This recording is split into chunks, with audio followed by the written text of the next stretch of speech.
Macron acabou de falar duas coisas sobre o Brasil. Abre aspas, o que nós precisamos é construir esse novo direito internacional do meio ambiente. Ele baixou o tom um pouquinho, mas o objetivo é o mesmo. Não podemos ficar apenas na retórica. Não é porque uma coisa está num pedaço de papel na nossa Constituição, que nós acreditamos, mas que possa ser realidade lá na frente. A última palavra quem dá vai ser o cidadão que está na minha esquerda aqui. Se nós podemos realmente fazer frente a essa sanha que há algum tempo, desde 91, eu acompanho dentro da Câmara, contra o nosso território. A outra frase do senhor Macron: é indispensável construir uma boa governança internacional. Agora, uma boa frase aqui. Nós sabemos que o presidente Donald Trump, ao qual eu tenho profundo apreço, já estive com ele algumas vezes, falei com ele agora, acho que foi sexta-feira, conversei com ele novamente, e ele tem a sua comunicação via mídias sociais. Acabou de tuitar aqui. É coisa que me alegra bastante, talvez, aí, os senhores ou a maioria dos senhores. Já pude conhecer bem o presidente Jair Bolsonaro em minhas tratativas com o Brasil. Ele está trabalhando duro contra os incêndios no Brasil. Em todas as áreas, ele está fazendo um grande trabalho pelo povo brasileiro. Não é fácil. Ele e o seu país têm o inteiro e absoluto apoio dos Estados Unidos.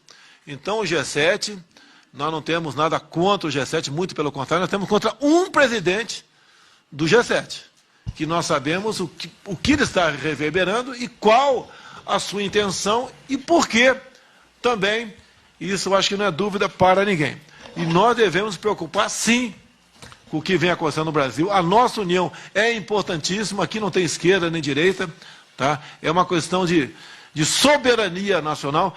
Agora, só está sendo potencializado pela Globo e pelos outros países porque o nosso governo não aceitou, como quando vim de Osaka, demarcar mais dezenas de áreas indígenas aqui no Brasil. Se eu demarcar agora, Barbalho, pode ter certeza, se eu demarcar agora o que eu falei para vocês aqui, o fogo acaba na Amazônia daqui a alguns minutos. Acaba daqui a alguns meses. O que o primeiro mundo quer, alguns países do primeiro mundo, são todos, tanto é que a gente vê o americano ao nosso lado, o espanhol, italiano, e tantos outros que eu conversei aqui na América do Sul também, eles querem a nossa soberania e que nós possamos decidir o futuro da Amazônia com racionalidade. Ninguém quer aqui tocar fogo e destruir a Amazônia. Até porque, né? Se a gente botasse aí 1 milhão de homens com motosserra na mão, levaria quantas décadas para destruir a Amazônia? Tá? Então é um absurdo que fala a nosso respeito. Até porque o estado, se não me engano, prezado governador do Amazonas, é o estado que tem menos foco até pela umidade, pelas condições climáticas, tá certo? Tem mais aonde? Em outros estados aqui, onde o agronegócio, a pecuária chegou sem transgredir.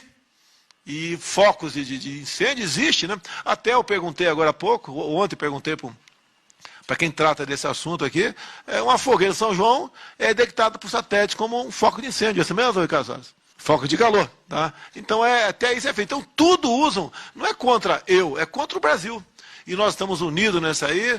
Esse documento será feito até quinta-feira pelo ministro Onyx Lorenzoni, e nós, se Deus quiser, venceremos essa etapa. Só com isso que eu mostrei para os senhores, quilombolas, reserva indígena, proteção ambiental, o nosso agronegócio simplesmente vai ficar inviabilizado.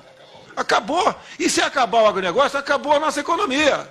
Nós vamos ficar aqui, como naquela casa, né, onde falta pão, todos brigam e ninguém tem razão. E o que de muito importante aconteceu, em cima de uma coisa que nós não queríamos, né? Em parte, as queimadas aqui na região amazônica, que não é isso tudo divulgado em especial para a nossa TV Globo. A TV Globo faz um trabalho excepcional do outro lado, de fora do território nacional, contra nós aqui.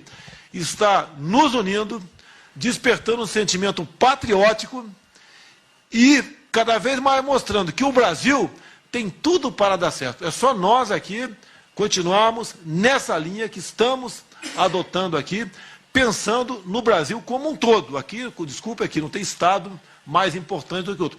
Todos são importantes, até o menor estado que nós temos, aqui é o Sergipe, né, se não me engano, até o maior, que é o estado do Amazonas. Todos são importantes. E a nossa união vai nos tirar dessa situação que nos encontramos no momento ainda e fará com que o Brasil sairá muito, mas muito maior do que entrou. Que pese aqui a nossa TV Globo fazer uma campanha massiva, antipatriótica, tá, e entreguista, para o Brasil e para fora do Brasil. Essa posição colonialista do Macron, ela, além de ser lamentável, ela tem um passado triste. 90% das colônias francesas vivem em situação lamentável.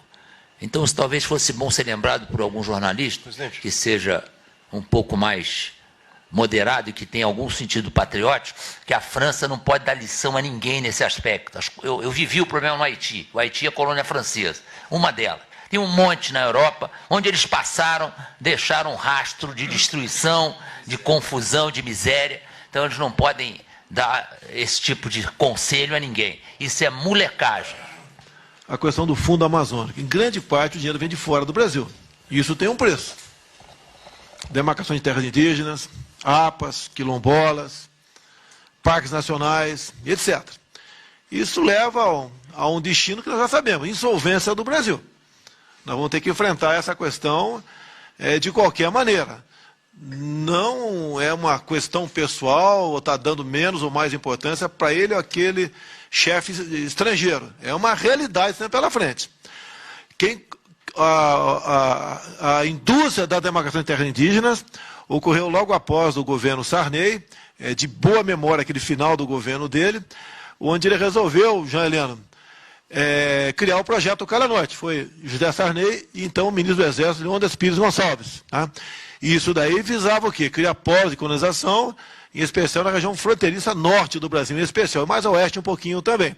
E isso, então, precipitou essa indústria de demarcação de terras indígenas, cuja marca foi em 92, no governo Collor, com a portaria do Ministério da Justiça, demarcando a reserva Yanomami. Nós temos que ter autonomia, né, e fazer o que tem que ser feito, é que ser mudado, vamos mudar.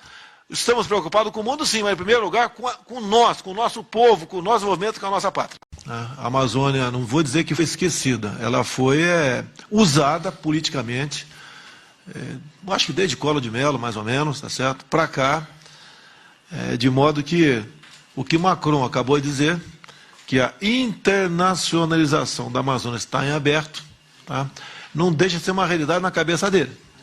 E nós que temos que nos unir para preservar o que é nosso e garantir a nossa soberania, com todo o respeito aos que me antecederam. Foi uma irresponsabilidade essa política adotada no passado tocante a isso, né, usando o índio com massa de manobra para que, ao inviabilizar o progresso nesses estados aqui, os governadores, que a maioria são da região norte, região mais rica do Brasil ou do mundo, como disse o Denário ali, tá, não estivesse sob nossa jurisdição ou que fosse usada para o bem comum nosso, irmãos, brancos, negros, índios, seja lá, tudo que está aqui no Brasil. Então essa questão ambiental, ela tem que ser conduzida com racionalidade e não com essa quase que selvageria como foi conduzida ao longo dos últimos governos. E o problema, né, a febre aqui agora está chegando aqui, batendo bastante alto no governo atual. E nós temos solução para isso, e se nós trabalharmos juntos, nós atingiremos nosso objetivo e todo mundo tem a ganhar com isso aí. Que não dá para admitir um país tão rico como o nosso e está a situação que se encontra. Como eu já disse para o Denário quantas vezes, né? Se eu fosse rei de Roraima, com tecnologia, em 20 anos teria uma economia próxima do Japão. No tocante a outros países aqui que integram aí a região amazônica, tive conversa com o Ivan Duque, da Colômbia, ele quer se encontrar conosco, uma região fronteiriça, com mais presidentes de outros países, para nós termos um plano conjunto em defesa da nossa soberania e do nosso desenvolvimento. Os senhores sabem quantos territórios quilombolas, só na Amazônia Legal, já certificados, estão em trâmite final de demarcação? Alguém sabe, por acaso? Acho meio difícil, né? 936. Só quilombola, só quilombola. No tocante a reservas indígenas, né? Na fase final, 54 novas áreas, só na Amazônia Legal, e também para daqui a alguns meses, né, ser demarcado mais 314 áreas indígenas, só na Amazônia Legal. Dizer aos senhores também que essa guerra aqui está acima dos estados. Tá? É nossa, é do Brasil.